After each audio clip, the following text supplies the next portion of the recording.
Well, welcome to another edition of Unplugged. It's a season that throws up twists and turns. We fight on. It was a weekend where every result went against us except our own. We won the game to hang in there.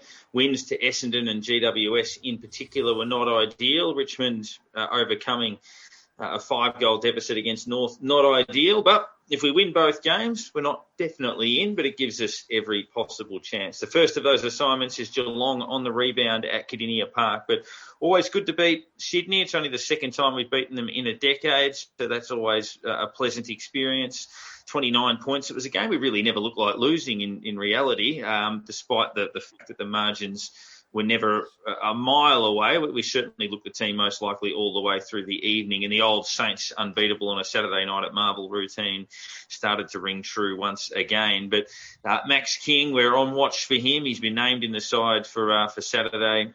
Fingers crossed that he plays. And it's the return of Dan Hanbury as well, which we'll get to a little bit later on. Could he be our Clark Keating? He emerged last year in the final round of the season and helped us get into the finals and then played in the finals.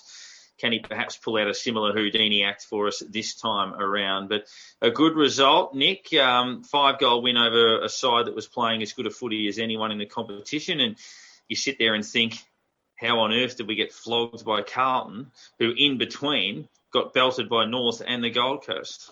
Yeah, it's a strange one, isn't it? I mean, we spoke last week that it would be so St Kilda to get belted by Carlton, who would just come off a belting by North. And then got belted again. And got belted again, and then for us to come out and beat Sydney, who really have been the equal of at most of the season, but at the very worst, probably the third best team all year. Since about round one, they've played some incredible footy off the back of their young kids and some exciting, really offensive, attacking, fun to watch footy. And so it was good to see us, I guess, do that against them. And you mentioned at the top. The other results going against us, which is kind of, this entire weekend was the opposite of what had happened pretty much for the last month. Almost every week, results went our way, except our game. And we were losing games that we should have won. All the other results were falling our way, and everything going right. We'd be probably 7th or 6th, off the back of those results if we'd won the games that we should have won. And this week, we win a game that we're probably tipped to lose, and the results, go against us. But again, we keep saying it week after week that we're somehow still alive and we're somehow still in this, and that results are now, finals is out of our hands. We don't control our own destiny. We can win both games and still miss, but results fall our way, and you only need one or two to fall our way. It's still a chance, and somehow, round 21 of this season, this ridiculous season, we're still talking about the potential of finals, which is just bizarre. H, you're a crook tonight, so thanks for jumping on board tonight. But how'd you make that last week? Oh, it's just they're teasing us. That's as simple as you can put it. They're teasing us. That win is the sort of win that if we're sitting 6th on the ladder like we probably should be roundabout with those 2-3 extra wins against a team would have been in virtually the same position we would be sitting, would then launch us into the finals. But it's only going to be something that may help us get in. You just sort of sit back and go, it's just so frustrating thinking we've beaten 5th, 6th, 7th, 8th. They're the teams we're going to come up against. So they're just teasing. That's as simple as it is. And I mean, stand out. It's on its own. It's a magnificent victory, but it should mean more than what it does. So yeah, these results, if they go our way, fantastic. Otherwise, you sort of look and go, well, that's why we're going to look back and go, we can get these great wins, but these other matches that we've lost, where you're looking going, we shouldn't lose. It just kills the feeling from that game. The ironic part about all of that is, our worst losses for the year were Adelaide, Sydney, Carlton, Port Adelaide to some degree, Geelong first time around. But the one that didn't hurt was the West Coast loss. But if you look at the scheme of the ladder, West Coast are on 10 wins. We're on 9 wins. We have a very similar percentage. If we had won that game, we'd be on 10 wins. They'd be on 9 wins. They'd be stuffed. and we'd be almost certain to make the 8. And had Rowan Marshall not have gone to the precinct and gone to a tier 1 exposure site, with all due respect to Paul Hunter, we lost to West Coast by 7 points. You put Marshall in instead of Hunter, given Marshall's had about 30 touches in each of the last 2 weeks. We're winning that game. Yeah, it's ironic. That will end up being perhaps the season-defining loss, even though it was the one that didn't hurt. You're right, and it didn't hurt because we acquitted ourselves well. We Correct, did everything that was asked of us except win the game, and so you couldn't walk away with too many complaints except that we lost. But you're right that's probably the one that you look back on and go, based on everything else since, ladder position, percentage, etc., that's the one that switches around, and all of a sudden things look very, very different. Yeah, and I mean, the loss for me, the one that hurt the most on the season was the Port one, only because of the opportunity that we had in front of us. Our worst loss was probably Adelaide, but that was comically bad that it almost sort of, I don't know, made it easy to accept because it was so farcical in a lot of ways. But it's ironic. I didn't have that feeling in the West Coast game because I thought they might win a couple and be safe, but they haven't. They've fallen in a heap again. And they're the one thing about their form though is that it's opened up another spot. For recent weeks, it was one spot in the 8 that we're fighting for. Now it's 2. So a little bit later on, I'll go through the equation. The equation only matters if we win. But basically, we need a combination of, say, 2 out of 4 things to happen or 2 out of 3 things to happen. Basically, Carlton are gone. We don't have to worry about Fremantle only by the fact that we play them, so we can take care of that result. Their other results don't matter as long as we beat them. Yeah. And the loser of GWS and Richmond is stuffed. So you don't have to worry about whoever loses that game. That's why it would have been so good if Geelong had beaten GWS last week for 2 reasons. 1, the Giants would be gone, and 2, the Cats wouldn't be on the rebound for 1. So we'll touch on that a bit later on. But yeah, it was, I guess, out of the game. I mean, there's a lot of positives to take out of it when we touch on the votes. But I mean, young Cooper Sharman's only played 6 quarters of AFL footy. He's had 9 shots at goal and taken 8 marks inside 50. He's had, I think, 13 score involvements or something like that. And he's kicked a couple out in the full as well. So I know there's a long way to go, but that's pretty encouraging. He's actually changed the way our forward line actually looks, brought Membry back into a bit of form. So, that's a really good start for someone like him. And look, Kent did his job, and I've been critical of him, but he did his job. And Jack Higgins, it was good that he had a very good day against Sydney because, that would have been the nightmare that would have plagued him for a while, given what happened at the SCG. Yeah, it's a strange one. I think we found one in Sharman. I think that a little bit how, we've spoken about how Rowan Marshall straightens things up and makes things easier for Max King. I think Cooper Sharman's had a similar impact.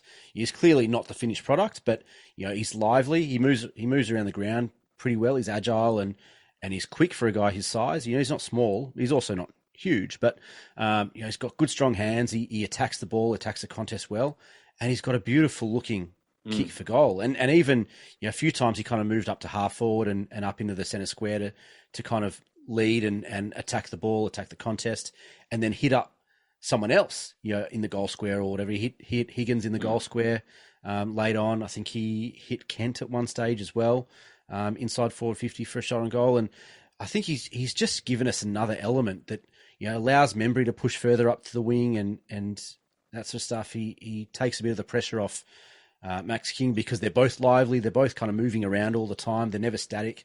And just given us another dimension to that forward line. And he's just exciting to watch, isn't he?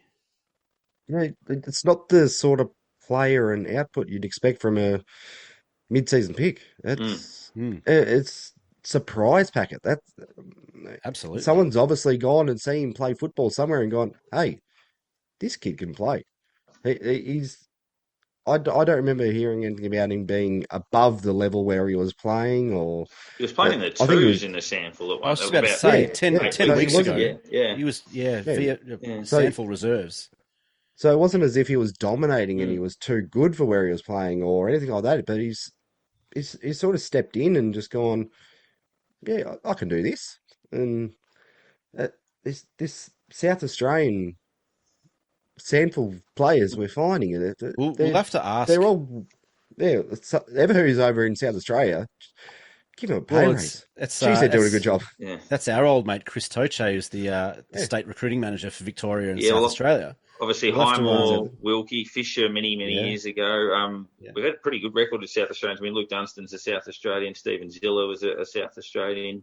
The Wakelands were South Australians. So obviously a lot of defensive type players in and amongst that group. But I mean, I'm not saying he'll be, he won't be an Isaac Smith. I'm not saying that, who's gone on to play over 200 games. But Isaac Smith went in a space of 8 or 9 weeks playing for Redan, to playing for the North Ballarat Reserves, to playing for the North Ballarat Seniors, to winning a flag and being best on ground in a prelim, to being drafted in the top 12, I think, in the AFL, to playing every game in his first season. So, and that all happened on the back of about 9 or 10 weeks. So some players can just thrive as they go higher up the level. Well, I mean, you look at Jimmy Gwilt. I mean, Jimmy Gwilt went from playing Noble Park, district footy, suburban footy, to almost, if not for some Robert Harvey magic, to almost best on ground in a semi-final in Adelaide. So this stuff does happen, but I'm not sure any of us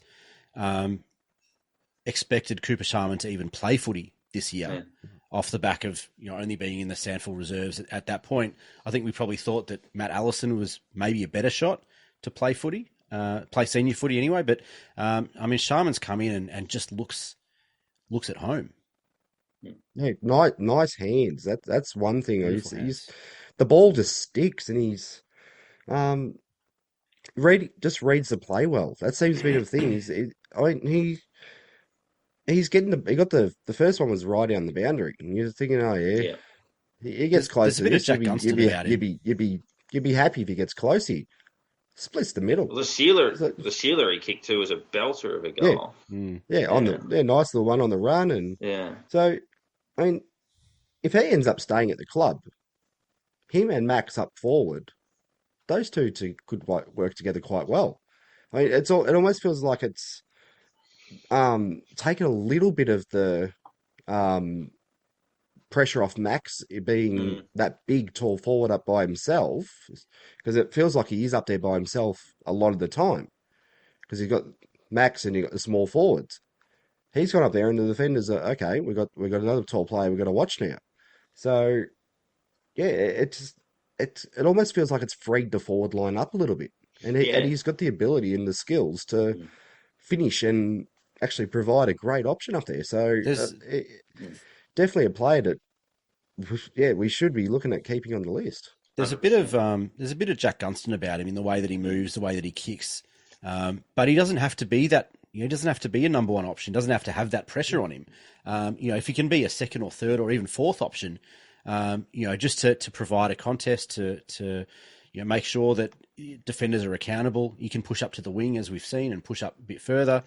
He could probably play as a wingman the way that he moves. He moves around the ground really well. He's a beautiful kick of the ball, both as a field kick and kick for goal. So, I think there's a lot of options. He looks like a pretty versatile type player, and I don't think that we pick him up in that mid-season draft for him to be a half a season type player. I feel like you pick him up and try and develop him to be a 100 or 150 game kind of forward for us. Yeah, and there's been some guys that have kicked on out of the mid-season draft. John Noble at Collingwood, Ryan Gardner at the Bulldogs, who's injured at the moment, but an important part of their side. So there's a few that do kick on, and it looks like he might be one of those. I mean, Max King's got his tricks working again. Hopefully he plays this week, but he's got the high marking, he's kicking better. He had the ground level stuff where he snapped a neat goal from the pocket, which is the rounded nature of his game. I mean, if he plays the last 2 games, he could have a 40-goal season. He's kicked 36 to this point, which would be a pretty pleasing result. Kicked 20 last year in a shortened year, to kick 40 this year with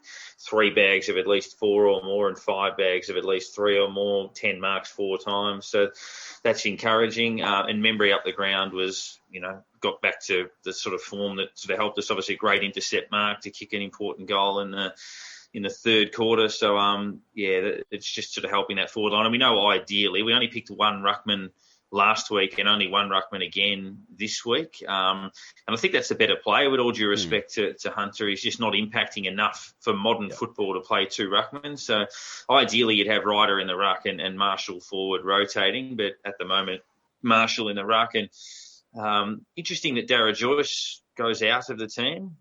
Dougal Howard comes in, but Joyce did a little bit of ruck work last week. Marshall took Hickey apart completely in that game. And then Geelong's ruck stocks aren't super, but I think Joyce could have played for two reasons. One, second ruck, but also defensive reinforcements with Cameron and those playing. But we'll touch more on that a bit later on. Max King's an interesting one. I mean, we were pretty critical of the club, I think, at the time for not allowing him to have that session or time with Matty Lloyd that had been offered. But I think we all kind of talked about the understanding and we understood why they did it.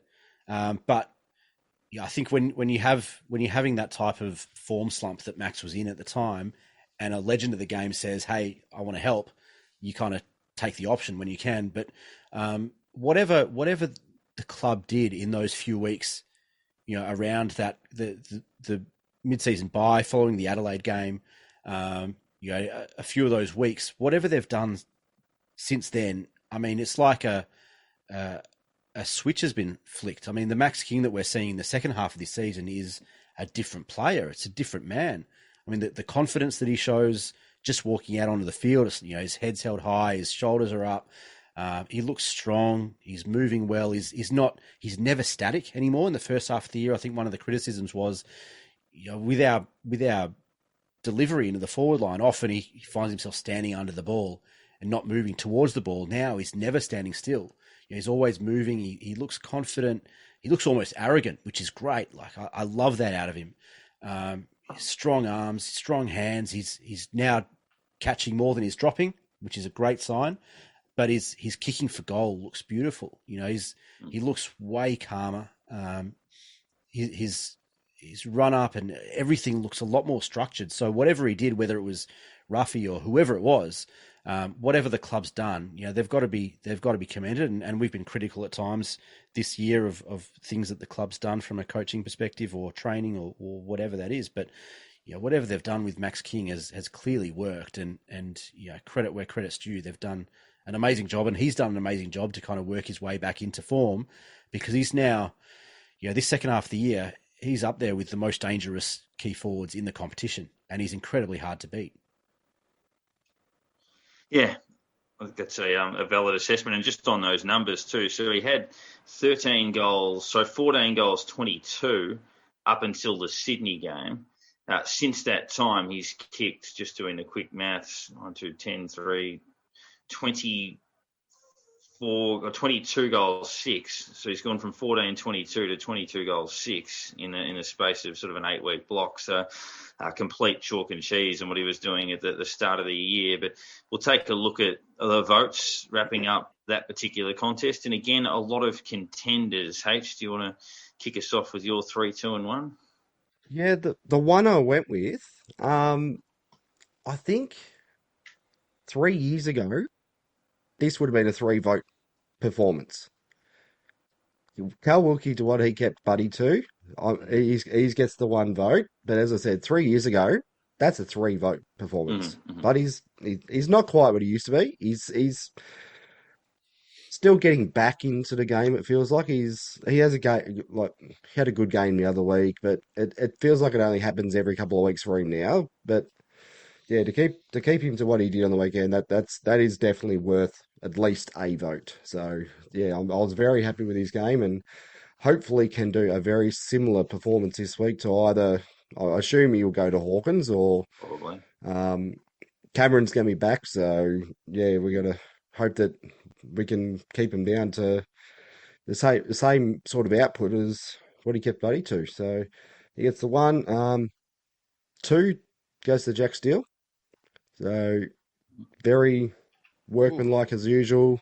Controversial early. It's a great game, but there's nothing else I have to really put on that. But just for the fact of he was the X factor, he was basically in and around everything, and completely flipped his game on his head to when we played him last time. That is as easy as it is. Jack Higgins, that was a great game. Small forward. He's one of the reasons we won the game. He converted. He provided options. He gave options. He basically. He almost felt like he was running the forward line on during the game. I mean, obviously we don't see it as much as what we would when we were at the games and able to see what's happening behind the play and that. But I saw him a couple of times in the back of the packs pointing and saying, "Get there, get there, get there." Sort of just it felt like he was had a bit of control there. And there was one time he told one, I obviously could see who it was. He told someone to get out from where the ball up was about to happen, and then Jack ran through and kicked a goal. And you think, well, he set that play up. So it's yeah, it just felt like he had the forward line in his own palm and yeah, controlled the game, and that was the I reckon was the winning factor on the weekend. It's not a bad shout. I was really impressed with Jack.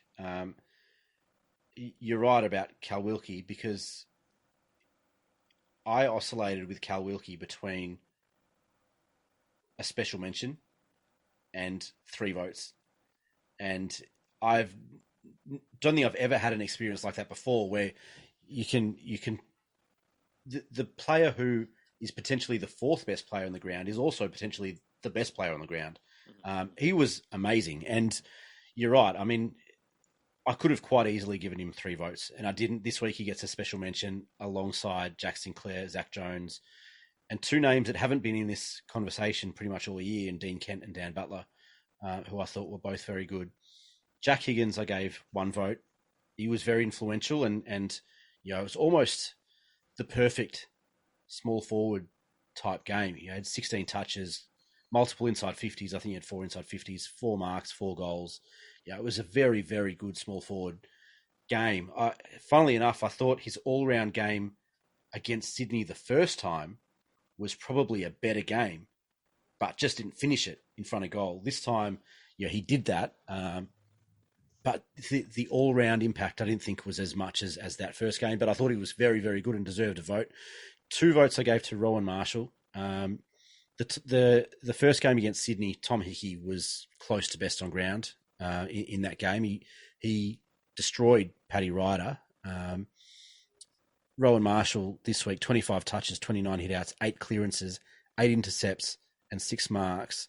I thought he was close to our most influential player around the ground. Just he didn't have to win the hitouts, and Hickey still won a fair few hitouts. But for Rowan Marshall to be as impactful at ground level as he was, across halfback, deep in defence, winning the ball at ground level, I thought he was incredibly good, and he also could have been best on ground. But 3 votes in the Jack Steele Award goes to Jack Steele.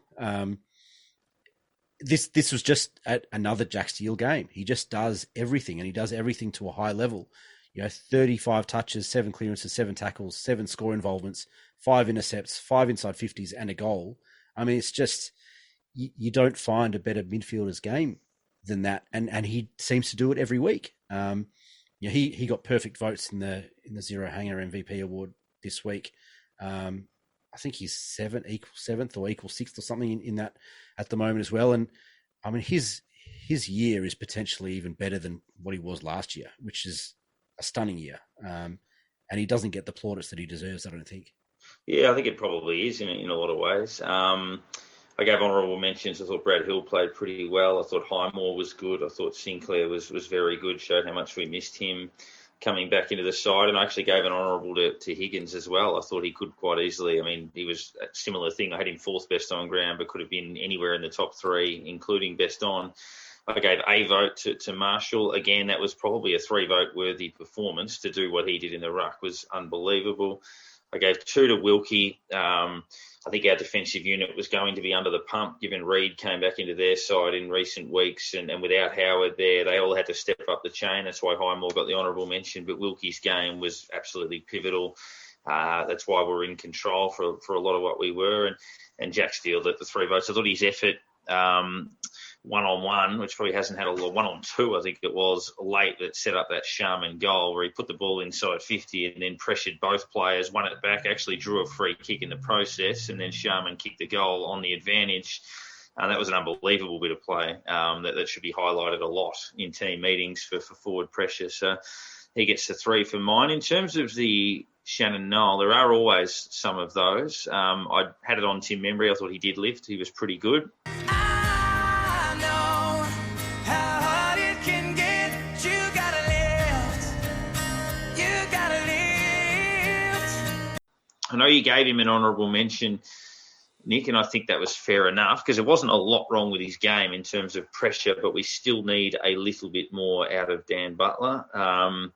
In terms of scoreboard impact, there was just a couple of times again where I know he can be creative, but a couple of times where he just did a little poke with his toe at the ball at the back of packs and little handballs over the heads and stuff like that. And I get you got to take the good with the bad in those sorts of situations, but I think we saw from the likes of Higgins and Sharman that you can still impact a bit more in that forward line. So, yeah, I just think we need a bit more out of Dan, Nick.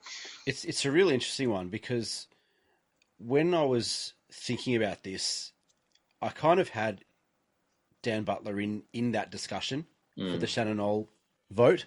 And then I went back and watched a lot of the game and went through some of the numbers and the stats. And while you're right, you want to see more. He's a forward, after all. You want to see some impact forward of the ball. You want to see some impact on the scoreboard. And you do want to cut out, that weird banana kick that he had running straight at the goals, and he just kind of kicked it straight up in the air off the side of his foot to, I don't know if it was Sharman or who it was, kind of on the right hand forward pocket. Mm-hmm. It was kind of a real weird kind of Hollywood kick into the forward 50, but he had 9 tackles. And the majority of them inside forward 50. And one of the things that I have kind of been, I guess, a bit harsh on him for through this season has been the 1%ers and the effort metrics. And I think rewatching that game, it was hard to see kind of live in real time, but rewatching it again with the benefit of understanding what happened elsewhere on the field and that sort of stuff, I thought he was pretty good, and that kind of elevated him from Shannon Knoll to honourable mention. Had he kicked a goal, he might have been in the votes. But yeah, it's a tough one, and I certainly understand. But I had a really difficult time picking the Knoll Award this week, and I kind of went between Jimmy Webster, Nick Coffield, even Ryan Burns. I thought was probably his worst game for the club, and giving him the benefit of the doubt. He hasn't played many bad games. He hasn't played many games at all, but he's had a pretty solid year. So I took Burns out of the equation, and then I'm looking at Jimmy Webster and Nick Coffield. And both of them, pros and cons, both have been good at times. Both have had their flaws and detractors. Nick Coffield's had a real poor year, really, really poor year. And I thought the week before, I thought he played pretty well. In a poor team effort, I thought he was pretty poor.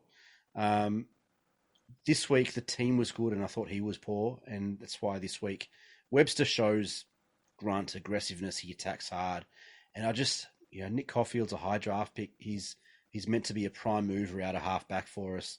He's meant to create and distribute really well, and just for whatever reason this year, coming into round 1, I was at that preseason game against Carlton at Marvel, and I was sitting right behind the goals, and he was lining up at half back and quite often pushed back in a defensive 50, and he looked so strong. He looked as strong and athletic and muscular and powerful as I've ever seen him. And I thought this guy's in for a huge year off the back of a breakout year last year. And it's just been so disappointing. And I thought maybe he was rounding himself back into form, but again, last week I just thought he was really poor. And it's kind of a weird situation for Nick Coffield, but he gets my Shannon Knoll vote this week.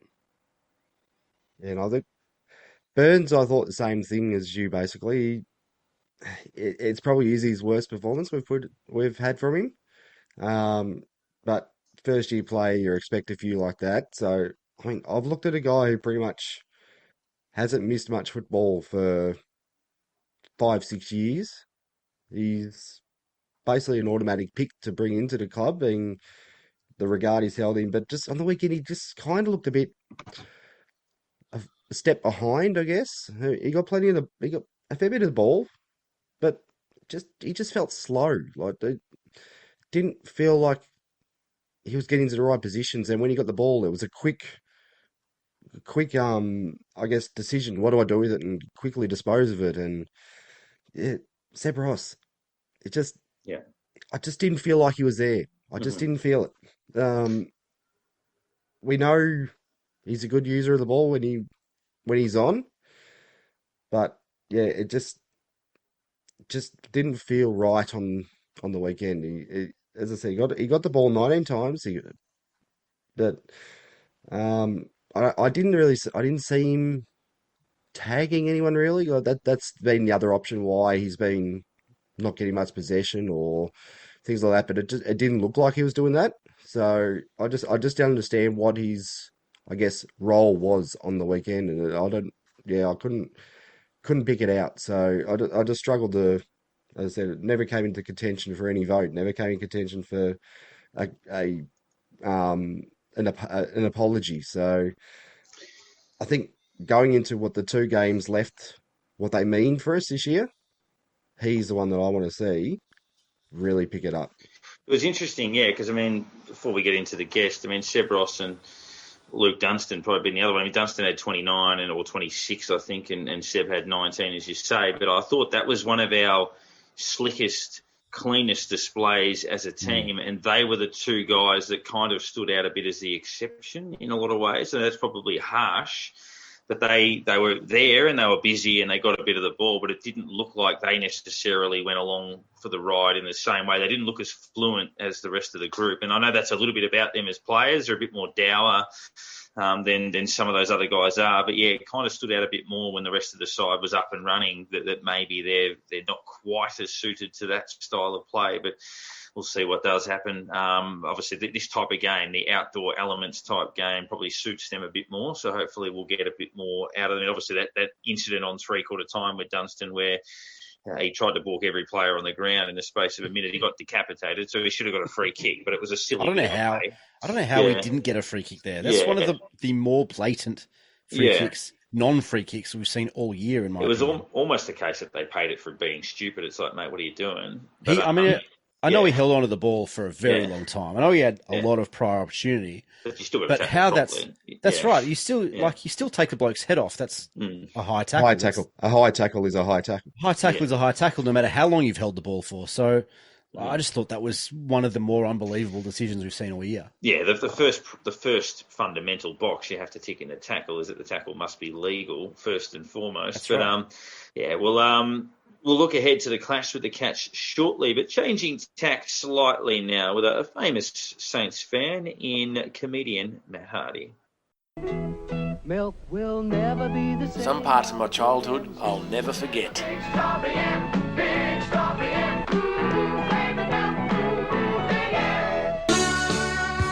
I was 10 when I saw a grown man fly.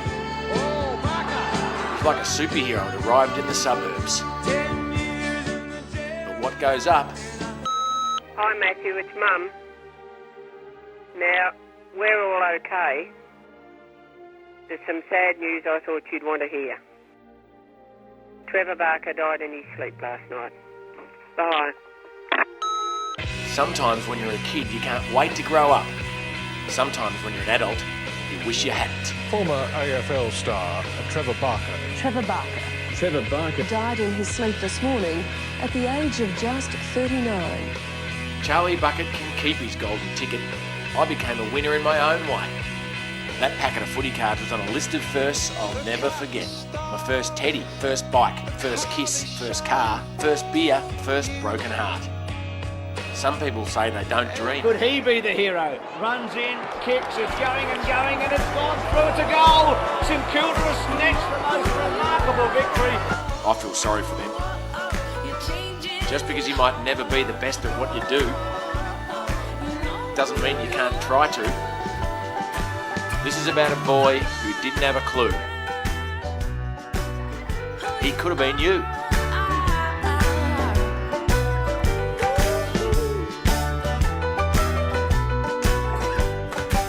Well, Matt Hardy is a Melbourne comedian and also a St Kilda tragic, and he wrote probably the quintessential book on what it is like to be a St Kilda tragic, which captures the romance, the humour, the despair, all of that rolled into one. A lot of Saints fans, in fact, the majority of Saints fans have probably read that over the journey, Saturday Afternoon Fever, and there is a podcast of the same name at the moment, and the man who shares our passion for the Saints and experiences the pain I'm sure that we do. Matt, thanks for your time.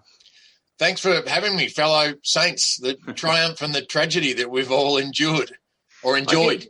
I guess just an overview on the book before we dig a little bit deeper into it. When you sat down and came up with that many, many years ago, did you expect it to be, I guess, as iconic as it was? I mean, every St Kilda fan I know that's read it relates to almost every aspect of it. No, I mean, I hoped, because it takes you about what took me about a year, and I've heard that that's the average to write a book. And, there's times when it's tough going. I mean, obviously I'm not digging holes. I'm not being a cop or an ambo. There's tougher jobs, but once you take that one on, I didn't think it would be as hard as it was. And then once the editors at the publishing houses, if you're lucky enough to get a deal going, start cracking the whip, then, they don't hesitate. They're almost like a coach. I know nowadays we're seeing a lot of, mental health issues with the young players, and I'm not sure what that's directly connected to. I'm not smart enough to have formed a educated opinion, but I do know that when I was a kid playing footy, the coaches would go, "You're fucking hopeless, like lift, bloody pull your finger out of your ass, or you're on the bench, mate." And so I used to respond well to that, and that's lucky because the editor they gave me at the publishers just goes, "Mate, this is shithouse. I tried to write a footy book and I couldn't sell it, and I can't believe you've managed this. What they've shown me so far, mate, it's a disgrace. I tried to get off the job and they've made me do it." So I thought, geez, that's a great opening conversation to tell me how shit I am and how shit the 3 or 4 chapters I submitted in order to get the deal were. But it somehow got the best out of me. I'm lucky that I do respond to, aggression. But, I mean, a lot of people don't. And I wonder how many bloody good books there might be out there that never got finished because people couldn't hack the process. It's amazing because Parker's right. I mean, I think every St Kilda supporter I know has either read it or has got it on their shelf somewhere. But I guess following on from that, you don't have to be a St Kilda supporter to love the book, right? It's for all footy fans. It's about growing up in Melbourne as a footy fan. Just happens to be a St Kilda tragic, writing it with some St Kilda specific stories. But a lot of footy fans just say they love it regardless. Well, thank you for that, and I hope it's the case because therefore there's more potential readers, right? Because there's now 18 teams. Back when the time that I wrote about, there was 12 teams, and then at some stage I think it became 14, 16. But as Darren said, I'm really proud when I get contacted by people that don't barrack for St Kilda because obviously I was able to tell a more broad story. And there's a lady called Lisa Miller that is the co-host of ABC News Breakfast that put a post on, I don't know her personally, but she put a post on Instagram saying, "I'm really enjoying this podcast of this book, and you don't need any knowledge or interest in footy to buy into it and to get something out of it." So, yeah, first of all, if supporters of other teams find something in it, then brilliant. And if people who aren't even into footy at all find something in it, then that's an extra bonus that I'll take, But, yeah, obviously there's more stuff for St Kilda. And that weird thing about I did 3 years on SEN, which stands for, if anyone cares or remembers, Sports Entertainment Network, right? So I did the first 3 years, the drive shift with Dermy, Brereton and Anthony Hudson. And people used to go, the three of us, "Oh, you're just fucking Hawthorn biased," or "Hutto, you're just Geelong biased," or "you're St Kilda biased." And so some of the broadcasters, I don't know whether you guys know that over the years, Tim Lane, the famous ABC commentator and footy pundit, he hates people mentioning that he barracks for Carlton, right?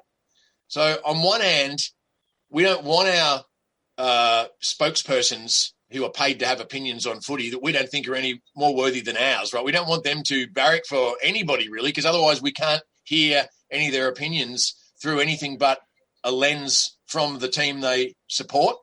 But by the other, my phone's ringing. Anyway. By the other side of the coin is if they didn't barrack for anybody, they'd be of no interest to us because they'd not have any passion or any commitment to one team or another. So really, you can kind of. When I wrote the book, I thought, "Oh shit, am I really limiting myself to A, men, and B, drunks, and C, Saints men drunks? You know, like how big a market is there for that? And what percentage of them can read or want to spend money on anything but cold cans? You know, but I've got a lot of, remember letters? I used to get letters early, right? And mainly from women. And I thought, I'm going to get laid here. Like, I didn't know being an author. I didn't know being an author was an angle. Like, I remember one girl at the Oakley, what was it called? The Foresters Arms in Oakley, where we used to go and drink after Thursday night footy training when I played for Oakley Districts. There was one girl insisted that I played for the under-19s for Fitzroy. And I thought, well, if that's what, you know, and she seemed pretty keen on me on the back of that fact. So I thought, if that's what floats your boat, who am I to argue? You know, so somewhere out there, there's a poor Fitzroy under-19s player that was mistaken for me, who that woman thinks is a dud root. And I apologise now. I tried my best, but too many beers under the belt. You know, So anyway, but women would write letters and they would say, I've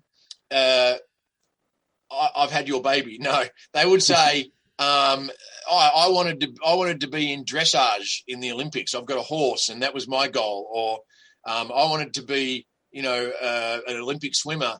All these women who had sporting ambitions as well that saw themselves in my story of, you know, I imagine you blokes by proxy of the fact I think I'm correct in guessing that none of us have played a game of AFL or VFL football, right?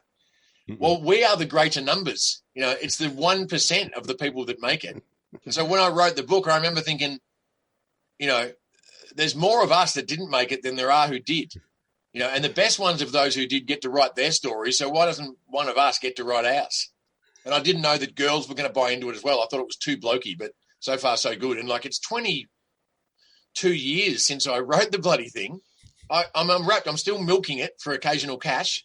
I'm hoping this podcast might lead to some kind of money, but you've got to get advertising revenue and then your share of it. But mainly it's a labour of love. And based on kind of what else are we doing during lockdown? I'm in, you know, the creative arts is the nice way to put it, or bullshitting. And you can't get audiences to listen to your bullshit anymore because we're not allowed to cram in tight places together until whenever. So, you know, this podcast is for me just a left turn or a pivot, as is the phrase at the moment, to try and stay remotely relevant and or not depressed. But then again, it's about St Kilda, and how can you not be fucking depressed?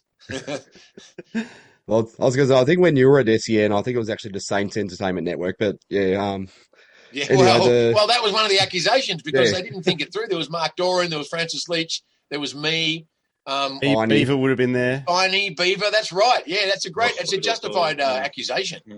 But I think you probably already know, including you three, heaps of people with a media mindset are attracted to the Saints. I think we're a bit rock and roll. We're rough around the edges. There's alcohol involved. There's chasing chicks in nightclubs. It's an appealing lifestyle, unless the players you hope can do well are living that same lifestyle, which they usually seem to have been, damn it. Now, what I was going to ask was, is there anything in the book that you sort of go, I wish I'd left that out, or another situation of, I wish I'd put that in? Well, no, see, the weird thing is I don't know, maybe the books are like 280 pages, and I probably handed in 380 pages, but I can never remember which of the 100 pages they removed, because they wouldn't have just removed a chunk of 100 pages, I hope. They would have removed, 100 pages in total incrementally. But I always get mates, even today I had a mate saying, why didn't you talk about that time? There's a guy called Jeff Palmer who played for me in the Notting Hill under 14s, which was Notting Hill's like a sort of splinter suburb from Glen Waverley. And I don't know why. His dad was a good bloke. Jeff Palmer was a good bloke, but on his birthday one night, which happened to be Thursday training, it was the middle of winter, his dad secretly arranged for all of us to throw him face down in a puddle and drag him into the goal square from the centre of the ground, the full length back into the goal square. Like, that's obviously cruelty. And his dad seemed to love his son and his dad were both good fellas.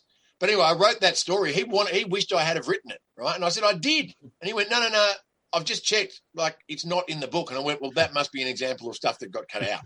No, there's nothing I left out. there's nothing in there that I wish I hadn't have done. Although there was one bloke who I'm mates with and have been forever. He gets mentioned, and I refer to his bedroom smelling like mouse shit. And many years later, I don't know if you guys remember, one of the first directions Nicky Winmar took upon retiring was to go play for, I think, Belgrave near Puffing Billy. And there was a Herald Sun sent a spread one day that said, Winmar's averaging 43 kicks a game, which, pre-Tom Mitchell was unheard of. And they said he's just got the ball on the string. So me and a dozen mates got a minibus and hired a driver to take us out to Belgrave, and we, polished off half a slab each at least. And Wimar didn't get a touch that day, right? And so it was just our bad luck. But I bumped into this bloke, this kid I went to school with, who'd read about himself in the book and how I said his room smelt like mouse shit. And he'd had a guts full of Jim Beams by 3/4 time when we crossed each other's paths. And I went, "Hey, how you going?" He goes, "Don't fucking start on me, mate. What's this about my bedroom smelling like mouse shit?" And he started coming for me like through the crowd. And he always could have had me, and he still can, I think. But I had to bolt and say to the fellas, "Look, I've got to hide." And I go, "Who? What's happening?" I said, "Me mate, it's going to belt me." "Oh, what sort of mate is he?" "Oh, I said his room smells like, his bedroom used to smell like mouse shit." Right? And I go, "What?" I said, "Just fucking stand in front of me." So I probably regretted that day, but otherwise nothing's come back to bite me. I guess with Tom Mitchell, it would have been 43 hand passes, and hopefully that's oh, hang on, look out! Hopefully Shots that fired. Fitzroy player from the under-19s wasn't Jason Heatley, who was on our podcast, who I think was in their under-19s was he for a while. He was for a while. He might have even played a couple of twos games for him before he went to West Coast, but the one thing that stands out that I remember is the suburban footy. I just got the back end of that as a kid. I saw a couple of games at Moorabbin, Whitten Oval. I saw a few. Princess Park. I saw a few. That to me, that tribalism that it doesn't quite exist now because half the teams play at the MCG and half the teams play at Marvel. But the uniqueness of Arden Street and Moorabbin and Glenferrie and all of those sorts of things is probably the one thing a lot of us missed the chance to see. Yeah, well, I mean, I accidentally, inadvertently learnt about Melbourne geography. I learnt where all the suburbs are, and then of course you get a car and you get a Melways. And nowadays we're all ruled by the GPS. I've forgotten where all the suburbs are in relation to each other. So I've uneducated myself about Melbourne, but the original education was accidentally through the Vic Rail train system, just catching from Glen Waverley Station or Sindel Station, which is the closest one to me between Glen Waverley and Mount Waverley. And, you go into Richmond or Flinders Street and then either catch a tram or a co-joined train or, and I remember walking from Essendon Station to Windy Hill, the Bombers' home ground, and always seeing, which isn't funny, but it's a fact, domestic violence through lounge room windows. You'd hear it first and then look through and go, "Did that bloke just belt that woman? Bloody hell," and pick up your pace. And luckily for me, there was none of that in my family or in our neighbourhood that I knew of. And so you get real sort of fixed impressions of suburbs that might not necessarily be fair or correct, except for Collingwood, which was full of arseholes and still is to this day. Matt, whenever I talk about your book and your stories with people who have read it, obviously there's always one, I guess, that jumps to mind, and you probably get asked about it a lot. But I remember when I was growing up and as a teenager in early 20s and whatever, I always loved to be able to get a girlfriend to wear my footy jumper or whatever. But the story in the book, the long blonde hair and the number 1 Trevor Barker jumper, is it true? Yes, and I'm hoping to get the girl. I'll tell her first name, which is Sharon.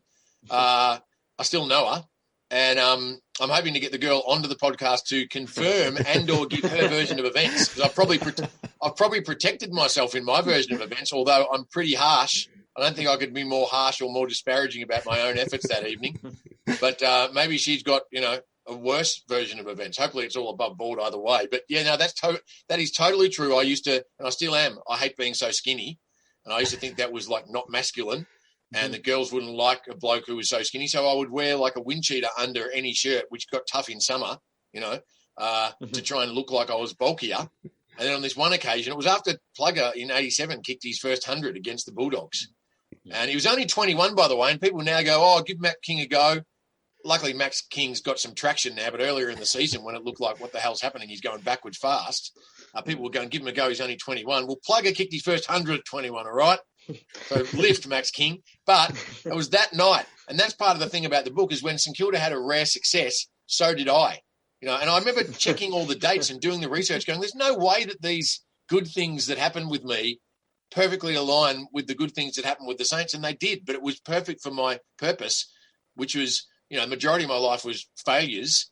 And so was the St Kilda results. But, yeah, that night we went to Derby's in Caulfield.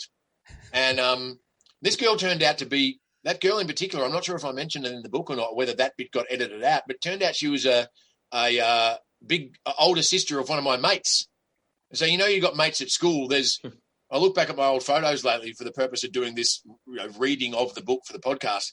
And there's mates that sometimes I'd be best mates with guys at school, but for some reason or other, we never, ever went to each other's houses. They were just literally schoolmates. Yeah. And so I had a schoolmate whose house I'd never been to, or vice versa, and therefore I didn't know that he had an older sister who'd left school, who'd finished. She went to our school, but had finished like the year earlier.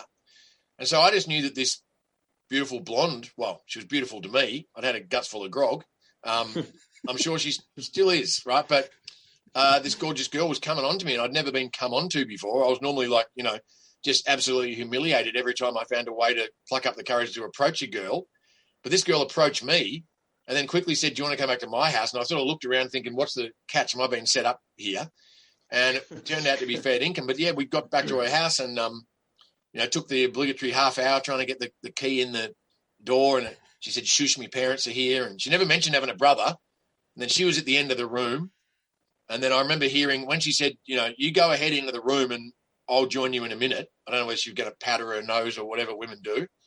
And that to me was confirmation. I wasn't just in her house, but she told me to go into her room. And I virtually heard, Mike Williamson go, Jezelenko, Yobiote, in my mind.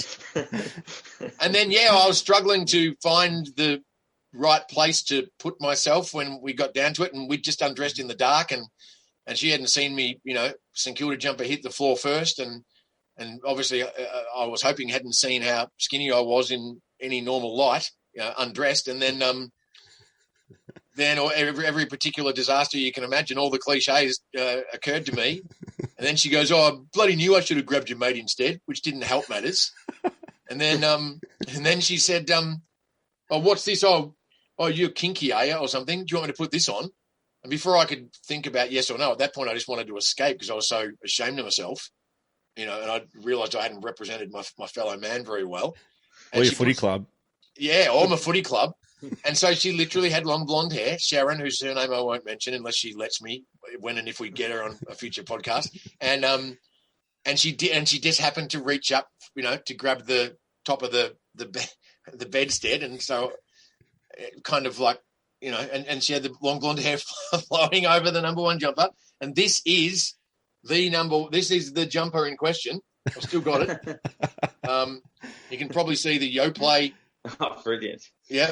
And that's supposedly worn, and the VFL logo, and that's supposedly worn by the Trevor Barker in a real match. There you anyway, go.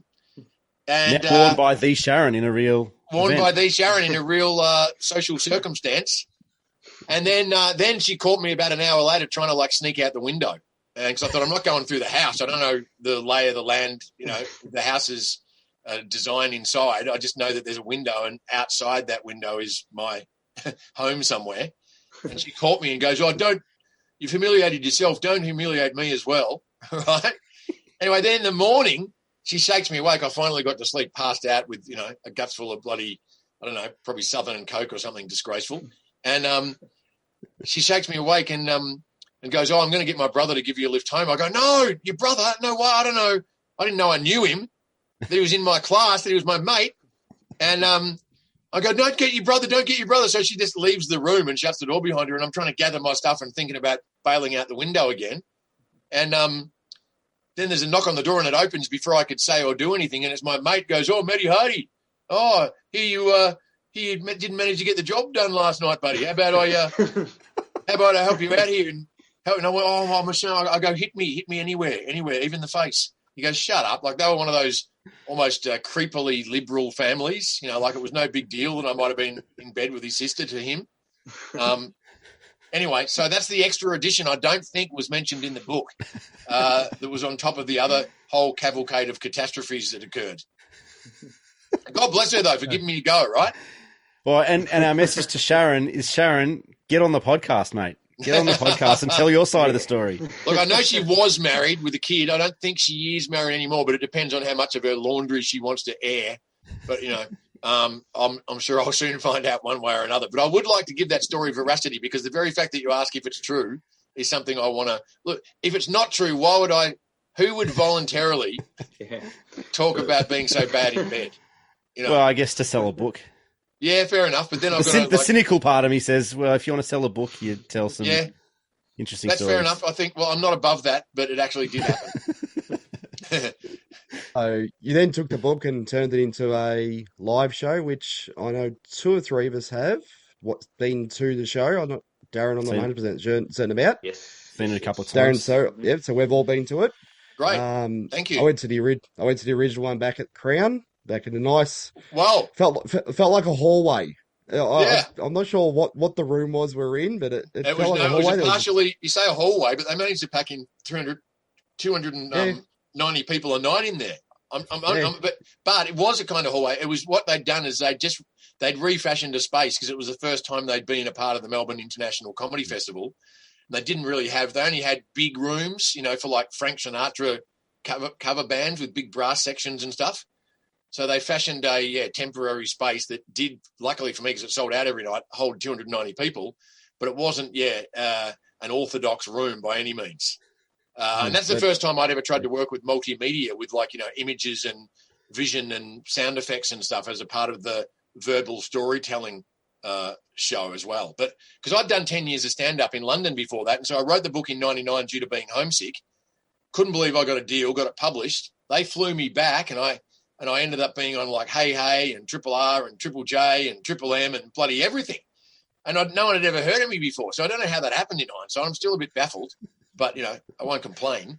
And then I think I did reasonably well in the process of promoting the book on all those opportunities. And then when I came back the following year, because my dad got really sick to the point where he was almost going to die, and my brother said, look, you're going to have to get back here. And luckily, it took my dad, eventually about 8 years before he finally passed away, but the initial bad phase took him about 8 months to get over. And by that time, I'd lost a bit of momentum, because London comedy clubs were booking me for 6 nights a week, but 12 months in advance. So after I'd taken a couple of months off, they started ringing me going, listen, we can't really hold these gigs for you anymore. We're going to have to replace you, and you're going to have to start again from scratch when you return. So I thought I'll try and see what momentum I can create here. That was in the year 2000. And I got to host a Comedy Channel Tonight show called The Big Schmooze with Dave O'Neill and Kate Langbrook as my sidekicks. I mean, whatever became of those guys? Anyway, so, and then I made a reasonably good fist of it, but I thought I need to do something live that's slightly different from just a half-hour stand-up show where you talk about any topic. And someone suggested, why don't you try and do like a theatrical version with a bit of stand-up skill involved of the book on stage. And luckily that's the first one. In fact, Aaron was at the Victoria Hotel just by the side of the Melbourne Town Hall in the year 2000. And then the one you saw, I think, was maybe 2005 or 6 at Crown. And then 2003, I think. 2003. And then in 2019, which was the 20th year anniversary, that was the excuse I went with. Just before COVID kicked in, I did like what I thought was going to be my final ever, season of it. But I mean, this podcast so far seems to be getting so much momentum that I reckon I could possibly do it again if I have to, and maybe, get a crowd one extra time. My old man's always told me the story of Moorabbin back in the day, where he'd stand next to the animal enclosure behind the bench, and there'd be the same guys that would stand around him every day. And he said there was a gentleman that stood behind him, an Italian guy who didn't say a word for about 5 years at Moorabbin. Yeah. And all of a sudden, one day, there was a massive punch on in the crowd. I don't know what happened. There was a massive blue. And Dad turned around and the guy behind him just pulled a knife out of his bag. What? He hadn't said a word for 5 years, and all of a sudden he just pulls a knife because there's a fight. He's like, I've got your back, boys. It's all good. Those sorts of quirky stories, I know there are probably a lot of them in the book, but is there always a standout memory of even going to Moorabbin thinking, yep, that's that sort of sums up what that experience was like. Just these. Well, I don't know. quirky- Yeah, it's interesting. I don't know whether you've seen that documentary called Heathens. It was made quite a few years ago about the blokes behind the goals at the grandstand end, and not the cheer squad, but maybe a bit further back, almost back toward the front of the grandstand. But there was a bloke called Chook that used to shout out, "You tape up rats," right? As if he was suggesting some perverse sexual proclivity, right? Like, "You tape up rats," he'd yell. And then he said he yelled out to Paul Salmon, he says to Paul Salmon, "John West fucking hates you," right? And then he yells out to Stephen O'Dwyer, the Melbourne ruckman with the big head of curly red hair, known as Straubs. He goes, "Ronald McDonald wants his fucking wig back." And half the time, a lot of those games were sparsely attended. And I remember that day, Danny Frawley was like almost on the ground, like crying with laughter because the players would hear it. And Danny Frawley's down on the ground, like crying with laughter. And Stephen O'Dwyer, the Melbourne bloke who was the subject of the insult, he's like walking toward the fence going, "Who fucking said that then?" Right? And then that made the crowd go even more berserk. Once we realised they could hear us, it was open slather. But some of those blokes, I just found this. That's the so I was in the cheer squad. That's the Saints cheer squad 1983 badge. And then they used to come up with these badges like Saints Mania. Do you remember these? Obviously, someone was employed to come up with, I don't know, slogans that were original so you'd keep on purchasing the merch. But this is my favourite, and this is fair income. You had to be a member of this. I mean, I was by accident, but Saints Grog Squad with a Foster's can on it. With the old heart-piercing pin-on part at the back. Oh, yeah.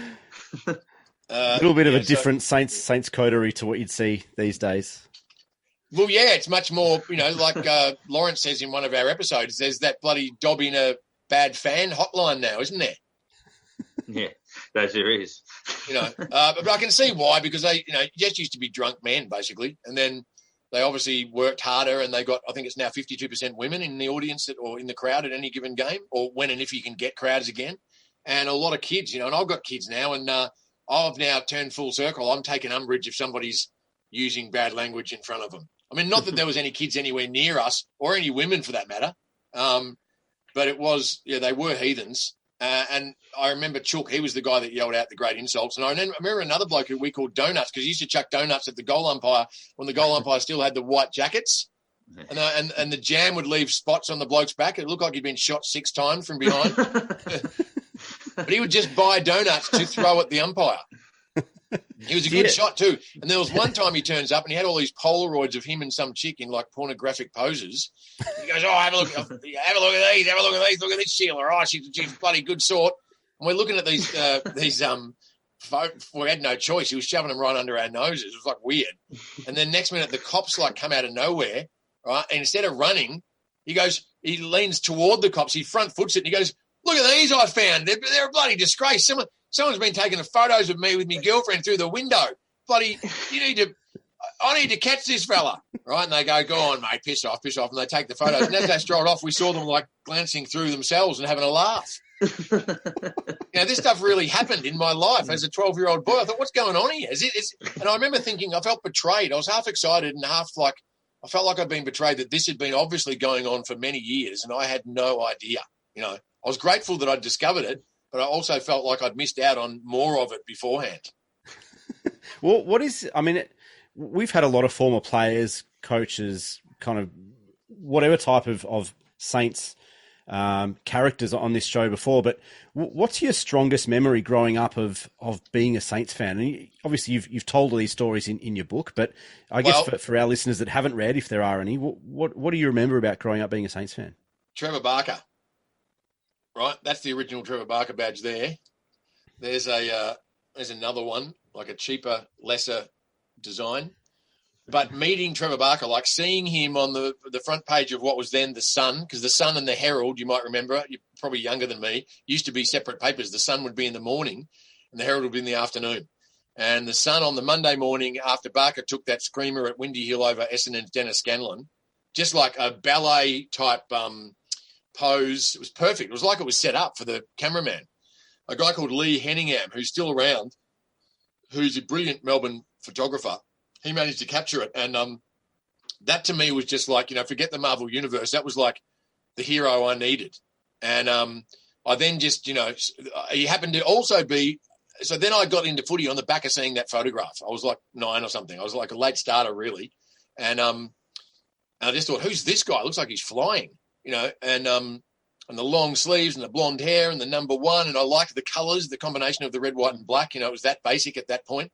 And then I bought my first packet of footy cards at Pinewood Shopping Centre, the Milk Bar. And, I almost can remember now hearing the bell tingle as I walked back out and opened them up with that wax paper wrapping and seeing the pink sticker Chewy with the frosted icing sugar on top. And Trevor Barker was looking right at me. And I thought, what a ridiculous coincidence. Mm. And then, I don't know, he was good looking and he looked friendly. And I knew that face, because the Barker photo of that famous mark was taken from behind, so I never saw what he looked like. But then to go see him in a real game, like over the other side of the fence, and when you used to be able to have a kick on the ground afterwards, that stinky mud that you'd kick your footy on and just go, this is like the stage on which the drama unfolded. We're allowed on it, straight after it's over. But then, somewhere, somehow, well, I know where it was. It was on the it was in the grandstand of the next year's pre-season game where Barker was sitting out with an injury. And I just saw him sitting up there by himself with footy shorts on and a T-shirt watching his teammates in an intra-club practice match and just plucked up the balls to go and say good day. And I went, oh, excuse me, Mr. Barker. And he goes, call me Trevor. Right? And I just almost like passed out. I couldn't believe. And he goes, take a seat, mate. Because I was sort of semi-standing in front of his vision. And then I must have asked him like all the standard, almost footy record questions. Oh, who's your favourite opponent? What's your... Just wasted his time, but he answered all my questions, waited almost like Dan Andrews, waited till everyone had asked everything they wanted answers to. And until the point it was, he let me decide when to go, which was probably about 8 days later, really. I didn't want, but I just couldn't, even now, I think I'm no shit, I'm a chance like I could cry because the bloke was so kind-hearted, so beautiful. And also just like a superhuman. Like I couldn't believe he was accessible. I couldn't believe that bloke doing that stuff on the ground was this bloke talking to me. I still can't. I reckon if I zenned out on you blokes right now, I reckon I could make myself cry. Like the actors, the good actors apparently can. But just to this day, I can feel the shivers right now. Just a beautiful bloke. And I don't know whether you met him or you heard about him or not or what, but he had some kind of charisma that would have got him to the top of whatever endeavour he pursued. He was a beautiful, lovely bloke and a fucking brilliant, good player and the only good player for so long that we had.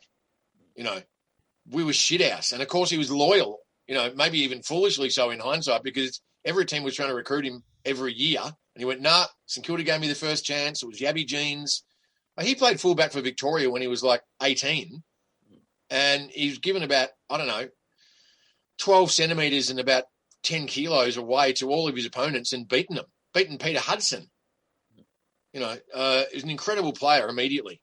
But then even in his heyday, he adjusted almost like Dennis Lilly or players that get injured and have to play different in order to survive, like Tony Liberatore did. You become a different type of player to still ensure you get a game at that level. But yeah, I know I've gone on for 50 years, but you started it. My abiding memory, my strongest memory is meeting and watching, the Trevor Barker. I mean, I suppose he was almost to me like Buddy Franklin is now, like he just almost like a separate species.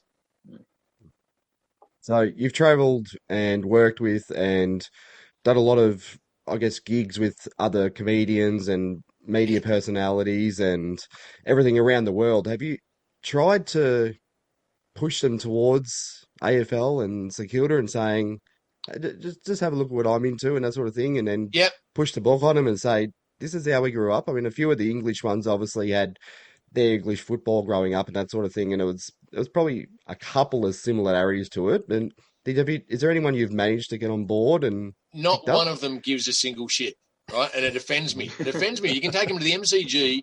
You can take them even. I sometimes took them to non-states games, so there might be a chance to actually be won over by the game.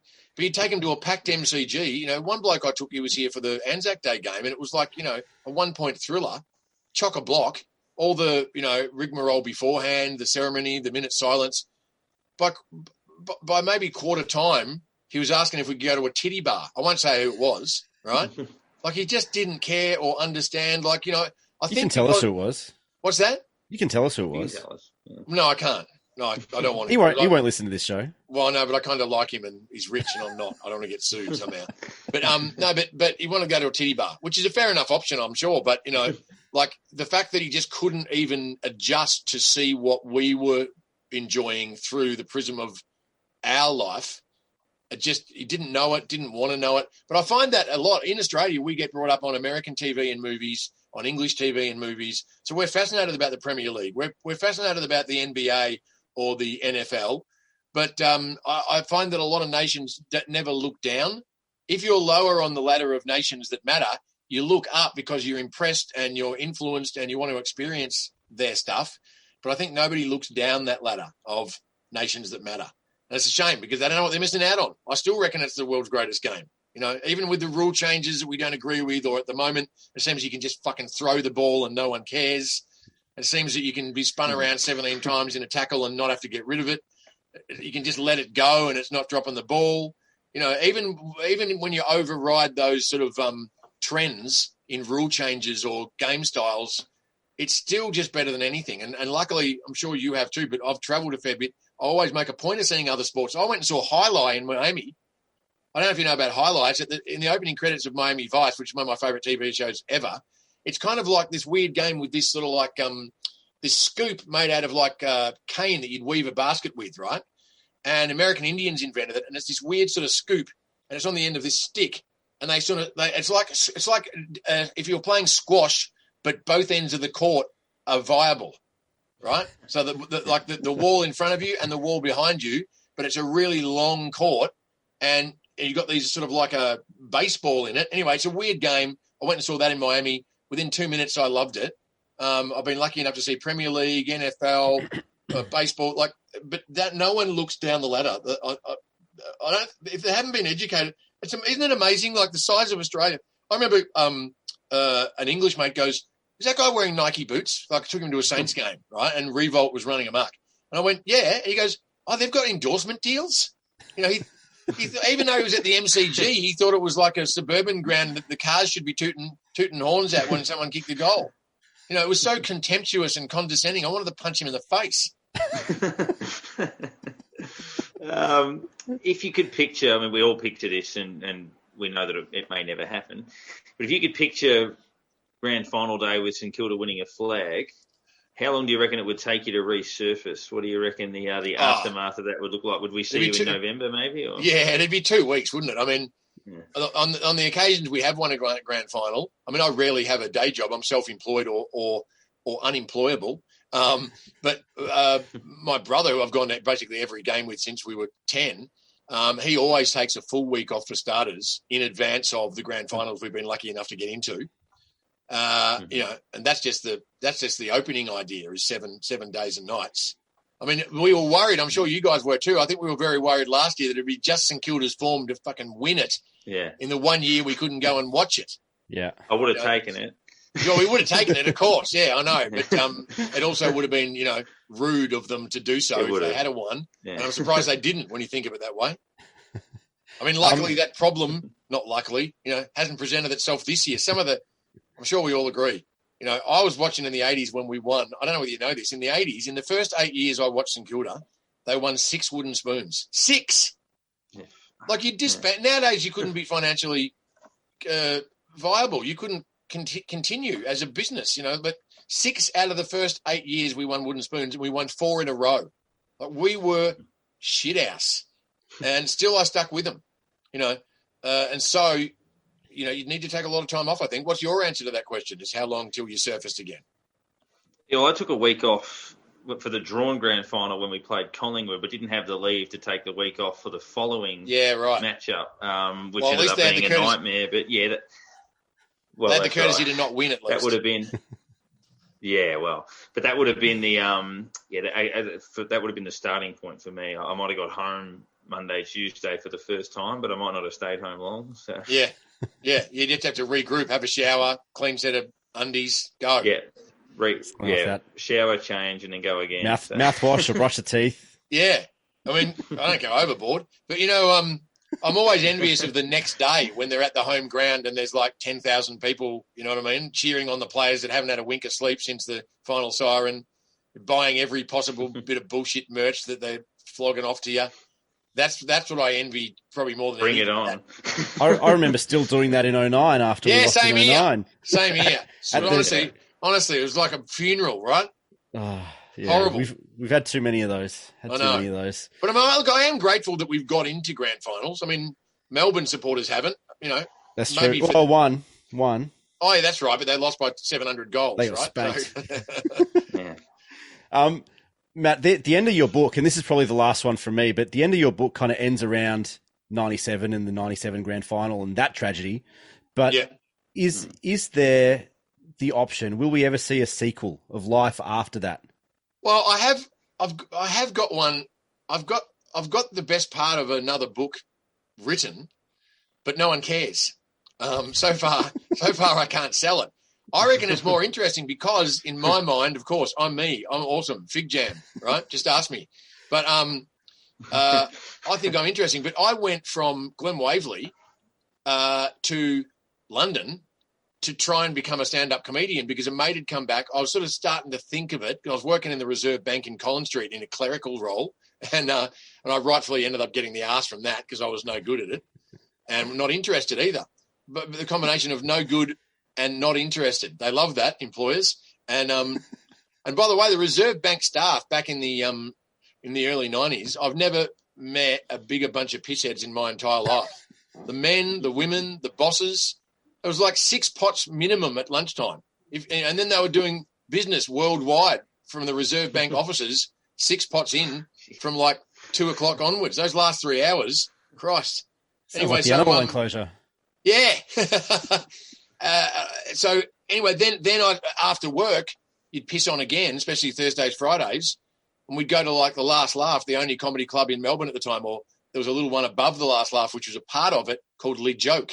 And I'd see Richard Stubbs and Russell Gilbert and Trevor Marmalade and Glenn Robbins, and, they all went on to be lifelong geniuses and popular for a reason, but they were just starting out, and I'd go, Jesus, this is unbelievable. What, you can just tell funny stories and make money and have everyone love you?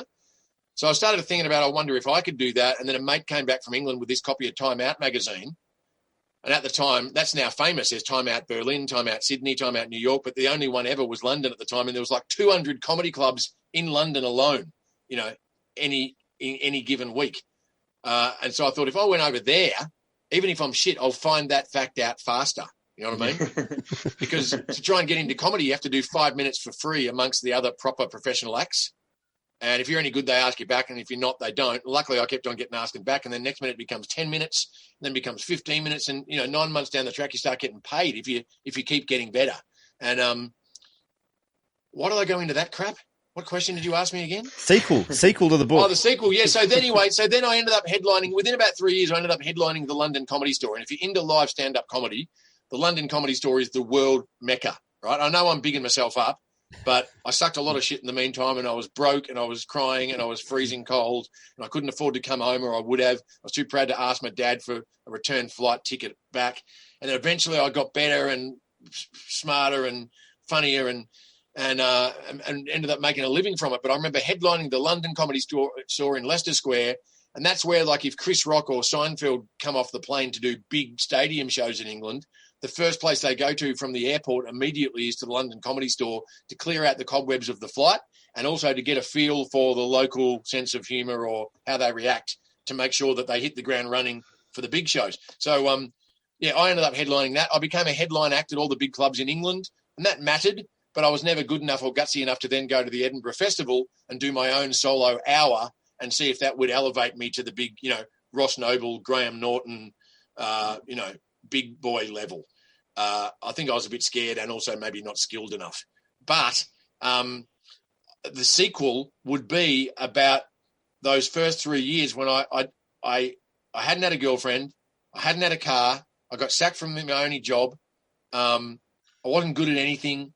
And I thought that I could become a comedian in England and somehow no one stopped me. And then I made it come true. I can't believe it. I'm proud of myself. I've now slid down the other side of the mountain now and I'm doing a podcast, but not yours. My own is bad enough. But, you know, we all have our days in the sun and they all have different durations. So I'm happy with where I got to, but I reckon I got up to so many hijinks, so many outrageous activities. I just saw that second half of the Luke Longley documentary. I'm not likening myself to him, but I am. But he said that he used to hang around with, did he say he hung around with Scottie Pippen after? Yeah, Scottie Pippen, Dennis Rodman. Yeah, I know, and Dennis Rodman. He said he hung around with Dennis Rodman after the games and got himself into situations that he cannot believe, you know, upon reflection, that he ever should have gone near. Well, because I'm a bit like Forrest Gump, right? I was always near the famous people, but never got famous myself. And but the stories you get involved with, because those people get in everywhere and they're allowed to behave any way they want, you know, because they're stars. And they did behave any way they wanted. And I was like little Scrappy-Doo to their Scooby-Doo, you know, big names, which just famous fucking names that would at some point or other have me drag along like I did as a kid with Trevor Barker. But, you know, Women, Wine and Song took place. And some of it I think I could tell in book form. But, yeah, that would be the sequel. But so far, you know, nobody's interested. And maybe I've just proven why. Now, just to touch back on the live show again, it was probably I'd say it's the second most laughs I've ever had at a comedy night before. The only one that beats it involved an actual former St Kilda player, which would be What, Mark Ricky Jackson. Nixon? No, Mark Jackson. Oh, Jacko's brilliant. Yes. Jacko's brilliant. I saw him with the show with Chopper and Warwick Capper, and I was sort of thinking, how do you reckon you'd go on the road with him around Australia having a St Kilda show? How do you think you'd handle that? Just with thinking Jacko? about talking about, yeah. How do you reckon that would go? Basically, Jacko's better than I've ever been, and he's brilliant, as you know. Honestly, his half-hour show, you know, because he became the Energizer battery guy, and then that ad went berserk in America, not just here, and they only knew him as the Energizer guy. They didn't know that he played footy or what footy was. And then he got his own TV show, didn't he? A bit like MacGyver, called The Highwayman. And it didn't last long, but that led him to hang around with more famous people in America, like I got to hang around in England. And so he was getting taken, you know, into Playboy Mansion and for big old parties and stuff. And he's got stories to prove it. But no, look, I think Jacko's too big a lunatic. I'd be scared of him on and off the stage, and I think I couldn't be better than him. So I'd steer clear. It's a nice idea, but I did enjoy watching him, and I was very pleasantly surprised about how brilliant he was as a live performer. And also, you know, he's got one of the highest goal per game ratios to this day for people who've played 100 games or more. No, he was a freak. And he only 10 played for us once. Yeah. Well, he played 10 games for us and got the arse, but he'd kicked 40 goals. I mean, that's 4 a game. And the reason he got the arse is quite funny. I remember the story Tony Jewell told it, where they had a young Tony Lockett coming through, and they're like, we need to get this kid a bit of exposure. And they said to Mark Jackson, I can't remember who it was, they said, the plan is, look, you'll do a bit of decoy stuff, and, you know, you'll be the main man a bit, but we need to bring Plugger into it. And all week he's like, yeah, no worries. And they trained for it, blah, blah, blah. Apparently he was walking down the race to start the game, and he went to Tony Jewell and said, I'm the only bloke who kicks goals around here, mate. No fucking plan today. And then just went out and played. And I think he kicked 10, but Tony Jewell was like, nah, not having that. And that was the end of it. But as we let you go, in terms of how people find your pod, obviously alongside Lawrence Mooney, and how they can check that out. Well, yeah, so it's called Saturday Afternoon Fever. Thanks for having me. I appreciate you helping me promote it. Saturday Afternoon Fever, which is a play on Saturday Night Fever, of course, the famous film, but based on the fact that all the games used to be played on a Saturday. And, you know, they were the heydays of my life as a footy fan. And now we're having done the live shows that a couple of you so graciously attended and ranked second below Jacko. I'm seriously never been so honoured. We now, with the great Aussie comedian Lawrence Mooney, are doing a podcast version where, as you know, I read the book out and then Lawrence interrupts as often as he can, and we spin off in different directions before hopefully getting back to whatever page we started on from the book that day. But I think you get to go to Apple Podcasts on your phone. That's already built in. And it's a listener production, which is the Southern Cross Australia, which used to be called Austereo, which is like home of Triple M Network. They call their podcast outfit or network Listener. So you go to Listener or you go to Apple Podcasts, and it's Saturday Afternoon Fever. And hopefully you listen and have a laugh. And we've kept because most of the guys I've met that have read the book say that's the only book they've ever read, right? And I was slightly aware of that, so I tried to kind of keep it briefish. And so we only do 25-minute episodes, whereas a lot of podcasts do, between 60 and 90 minutes. But we want to get in there, get out of there, and hopefully leave you wanting more. Well, good luck with that, and hopefully you can get Sharon on. You got the jumper, so maybe you better get her back into that again for the for a stream of that. But thanks very much for jumping on, and hopefully we can cross paths 3 or 4 weeks after a St Kilda flag on the town somewhere. Yeah, I think we're going to have to give up on seeing a game this year, which is a damn shame. But anyway, thanks heaps, Darren and Aaron and Nick. I appreciate it, fellas. We look towards the Cats at Cardinia Park, which is due for its 490th upgrade in coming weeks, and has been receiving government grants in marginal seats for 2.5 decades or thereabouts from whoever's in power, just trying to make sure they get the votes down there in the Cattery. And the ground still has no wings and still in the middle of a cesspool down in that part of the world. But I don't mind Geelong as an area, but so hopefully any of our Geelong listeners. But with the amount of money spent on that ground, it should be 6 times the size of the MCG and have its own helipad on the roof, I would have thought. But anyway, it's still a heap of shit. But we'll. When was the last time you watched a game at Cardinia Park? I went there for work it was just after they completed the construction. So I went there during the construction, which was in about 2016, when we were in scaffold sort of portables and things like that. The media centre is pretty good. I went there in 2017, 18, 19. But yeah, haven't been there for a couple of years. But love the city, but the ground's not much. When was the last time you saw a game at Cardinia Park? Last time I went there was a pre-season match, and the game was delayed because the ground flooded. Oh, that's right, against the Bulldogs of all teams. Yes, in about 2015 or so. But yeah, I used to go every year with my uncle. We drove to Geelong and to go to the game. But I reckon the last time that I went there was, I don't remember if it was 02 or 03. And Baker was killing Ablett up to about three-quarter time and got injured late in the third quarter or something. Did a hammy, I think. And Ablett went off tap in the last quarter, and they rolled us in the last quarter. And that was almost the start of my hatred for Geelong, I think, that game. I do remember the last game I actually went to there. I just recorded then. It was actually, I was working on the boundary alongside Mickey Roberts, actually, when in Alan Richardson's last game as coach in 2019. He coached that game and then got the flick. So a very annoying, chirpy Geelong supporter behind us as we weren't barracking. We're obviously doing our job, but it was very frustrating because we were actually up at half time in that game and only lost by maybe... Yeah, I think it might have been 6 or thereabouts, but they certainly blew us out in the second half, and it got a bit messy. It was a low-scoring, cold, wet night. Yeah. And I remember Alan Richardson had tears in his eyes in the box post-game, and I remember thinking, talking to Darren Berry about it, who was on our podcast a couple of years ago, saying that's a bit of a sign that there's been some message around in regards to now or never in terms of a result. And obviously we got pumped by Brisbane the week before or something, didn't we? Yeah, a shocking game at Marvel. Yeah. Got beaten by about 70 when we were close to in front at half-time in that as well, and just got annihilated. Charlie Cameron flogged Mackenzie that day, who was playing deep defence. But it was our first episode that week as well. It was, that's right. But we haven't won at Cardinia Park since round 10, 1999, which was actually one of our greatest victories. We were 25 points down early in the last quarter, kicking against the Breeze. You might have seen an article about it. It was our 5th win in a row. Robert Harvey went nuts. A lot of our guests on this podcast, Spider Everett, Tony Brown, Ozzie Jones, ran amok in the last quarter. Andrew Thompson had about 35 touches.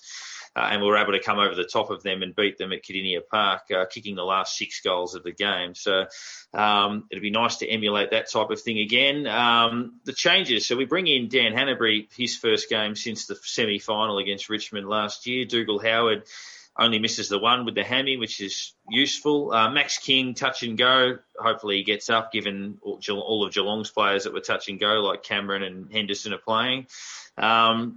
Darragh Joyce omitted. Jack Bytel omitted, but might be the sub again. I thought he was all right when he came on in the last quarter. And Leo Connolly out injured, not sure exactly what the injury is, but probably due a spell. He's had a good run and looked all right for us, so that's okay.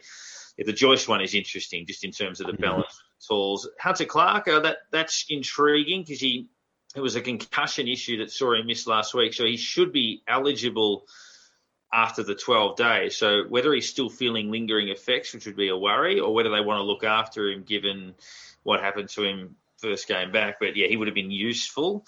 Hunter Clark's a really interesting one because I was of the opinion at the time, and I think I was pretty strong on the fact that I didn't think that he should come back at all this year, regardless of whether he was better after 6 weeks or 8 weeks or whatever, that if he was fit to go in round 2021, that he probably shouldn't come back based on that injury. I wonder if it's one that they wait and see, everything falls our way and we make finals. Do you bring him back for week 1 of the finals? Or do you just put a line through him for the rest of the year and say, hey, this guy is our future. This guy is the next decade in the middle for us, along with Jack Steele, obviously. But this guy is special. He's a special talent.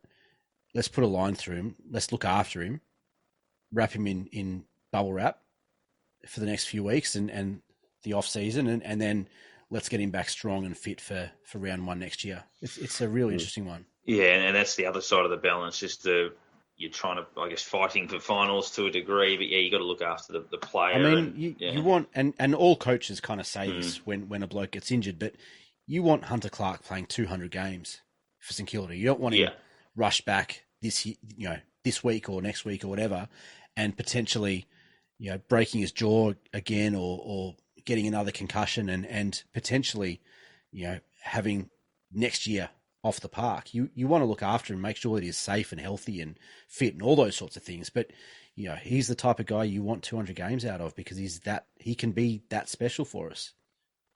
Yeah, he can. And he's another guy that hasn't had, a super year, but, the upside's still pretty strong in him. So, yeah, it's a tough balance. And Ryder, particularly given the nature of the injury for him, it's a tight Achilles. So they're obviously putting him on ice. If he plays and pings that, then he probably never plays again at this stage of his career. So I think frustrating the year's probably done for Paddy. As frustrating as that is, you can't do an injury like that in your mid-30s. And we're at I think whether we play finals or not, I think you got to kind of look to next year. And we know how important that ruck position is to us and the way that we play with him in the team. We need him next year. We can't afford to lose him for next year. Whether or not, someone like Max Heath pans out, or Sam Alabakis, something happens with him and he becomes a player or not, whether or not we trade for a ruckman or bring another ruckman in, we need Paddy Ryder next year. We're not in a position to be able to give up on him for next year. And it might be, again, another one of those situations where you go, whether we make finals or not, we need Paddy Ryder next year. Mm-hmm. And, we'll sort out the ruck position, with Rowan Marshall post 2022. And we can look to that, but we need Paddy Ryder next year. There's no ifs or buts about that. We need Paddy Ryder next year. Yeah, we do. I think Heath's going to be a good player. It'll just take a bit of time. I know he's only a kid, but the other ones are, I think it's Windhager and Mitch Owens, who are, the COVID thing might be a tiny blessing in the sense that the way it works with academy players is that you can bid on them provided they don't get bid on in the top 20, then you can't match the bid.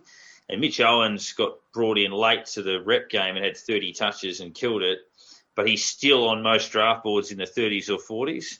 And I know it sucks that the kids aren't playing, but I reckon if he was, he'd be pushing up the list. So that might potentially help us just get him as an academy selection. He's a very good young player. And Windhager's a clever goal sneak that could be anything. And we've got Nova Peres' son as well, sort of coming through the ranks. He's pretty quick. He'd be the quickest player in the AFL probably as soon as he started. But whether, that's just pace. Best hockey player at least. Well, that's right. But, so there's a few sort of futurist prospects. Emergencies are Joyce, Long, Hunter, Bytel. Handy that Geelong are missing Rowan and Tui. Obviously, it's a shame they get Cameron, Smith and Henderson back. But interesting to see if Cameron plays, though. I think there's still some question marks around Cameron. And I wonder if I wonder maybe that's a reason that Joyce is an emergency, that if maybe they're expecting Cameron maybe not to play, but if he does play, maybe they bring Joyce in late. They bring him in. Because that was one of the things, I know Wilkie did a phenomenal job on Buddy Franklin last week, but can he play on Jeremy Cameron? Probably. Is it ideal? No. He's certainly not ideal for Tom Hawkins. And, the ability to play, if Cameron plays, to have maybe Joyce on Hawkins and Howard on Cameron is maybe the way to go. And then you at least you free up. As well. That's right. And you free up Wilkie to be that kind of intercept mark defender and that sort of stuff. I think Joyce has done nothing wrong, really. I actually quite feel for Joyce. I wasn't a wrap for him at the start of the year. I wasn't sure why I was given a contract extension, but when he came in, Frawley got injured and Joyce came in, he hasn't really put a foot wrong, and I think he kind of deserves his shot. Who's our second ruckman this week? Membry, maybe. Yeah, I think he only took about. Did he take one or two contests on the weekend? I think a couple, not many. But I'm just thinking, what happens if? I know it's a big risk. What happens if Marshall does a hammy or something? Puts us in trouble. Yeah, I think I said last week. Yeah, Membry would have to be the option. You'd think. Just you look at the ruckman now. They're good around the ground. They got the tank and that sort of thing. And well, he's got both those, and he's got a reasonable jump. So. It's three things you look at. Go, yep. If your hand's forced, that's who you have to look at. I think. Yeah, I think so. But it'll be the big story. I mean, we've seen the big players for us. Obviously, Jack Steele, Rowan Marshall, Paddy Ryder, Max King has been the big improver in the second half of the year. The big story this week, Dan Hanbury, and we saw that. I think we've all seen the story about him taking less money next year and renegotiating the contract and all that sort of stuff, which is great. I think it shows. I understand the frustration. We're all frustrated with what's panned out, but I think some of the criticism that's leveled at Dan Hanbury, the thief, the stealing money. I mean, it is. It's 100% bullshit. He's doing his job. I mean. Ideally, you want someone like Dan Hanbury out in the field because that's where he has the most impact, right? But it's not as if he's sitting at home doing nothing. It's not as if he's just wasting away going, well, fuck it, I'm just going to take my paycheck and go home. It's clearly that he's not that type of guy, for one. He's been known his entire career as a hard worker. We've heard from our own young players the impact that he's had on them in terms of professionalism, training habits, all that sort of stuff. He's clearly had an impact. Is it worth whatever those, the speculated contract is spoken about? Well, I mean, that's a matter of opinion and perspective and all that sort of stuff. It's clearly not deliberately injured. So. That's right. It's not sitting at home thinking, well, I'm just going to, sit on the couch and get paid. That's clearly not what he's doing. He's done everything possible to get himself right. And it's just a shitty situation. But we saw last year when he came in late in the season, the impact that he can have. He's an absolute quality player, right? Yeah, he and Ryder were best on in the elimination final. Absolutely. Those were the two best players. Yeah. Absolutely. And we saw, in the games that he played the year before as well, when he came in late in the year. When Rats was interim coach, in those final 6 games or whatever, that he was close to best on ground in a few of those games as well. And he's just a really impactful player. And if we can get him right, if he can get right, then who knows what we see out of him next year. But good on him for restructuring the contract and maybe if he plays 15 or 16 games next year, maybe he gets a 1-year extension. I don't know. Who knows? We don't need to talk about that now. But the ability to bring him in to have an impact now is a really interesting concept because he gives us something that we don't have. And I just thought it was worth mentioning the impact that he has on our footy club, whether he's out in the field or not. And I think some of the criticism that has been leveled at him personal criticism is extremely harsh. And I just wanted to raise that because I think he's a good bloke. He's a good fellow. He's a good trainer. He works hard. And some of the stuff that is thrown at him from the outer, I suppose, is uncalled for, is harsh. And I think sometimes some of us, whether it's us, whether it's the club, coaches, whatever, need to stand up for these guys. And Dan Hanbury hasn't done anything wrong. He hasn't done anything to make fans hate him. He's been injured. Yeah, it's as simple as that. Right. That's right. I mean, look, one way to look at it is too that we've seen the cuts in the expenditure for coaches and all the off-field and that, and you're sort of thinking, well, okay, next year he's going to go in on a much less contract, so we've got a smaller contract sitting on our player list, who it seems to be is doubling as a coach. He's been helping the younger kids, he's been guiding them and teaching them, and you sort of think, well, there we go, we're kind of getting away with having a coach on our players' contract. So there's a huge upside there in the way that, okay, we found a way to almost get around the cuts that have been happening in the coaching ranks. So it works out two ways. If he plays, as you say, 15, 16 games, they're 15, 16 games at a much cheaper rate, and we've got someone who is guiding these kids through their start of their careers to teach them. Like, you look at what he went through to start in his career, the success Sydney had. He knows what is expected. He knows what is required. He passes that on to them and teaches them and guides them. And we realise, hey, we've got a really good bunch of kids here. They know exactly what they have to do. So that it's just a little bit of a bonus if you look at thinking, well, that's what we've got there next year.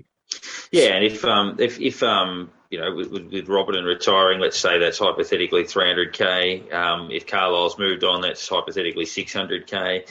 And if Hanbury hands over 200k, then we've got over $1 million to pay Ben King's contract. So that's handy. I guess before we finish up on the Geelong game, I guess we haven't really spoken about future state of the footy club. I think, given we're still in finals contention, we haven't started talking about all these things that can potentially happen throughout the off season. But I think we are potentially 2 weeks away. 2 games away, less than 2 weeks, 2 games away from finishing the 2021 season.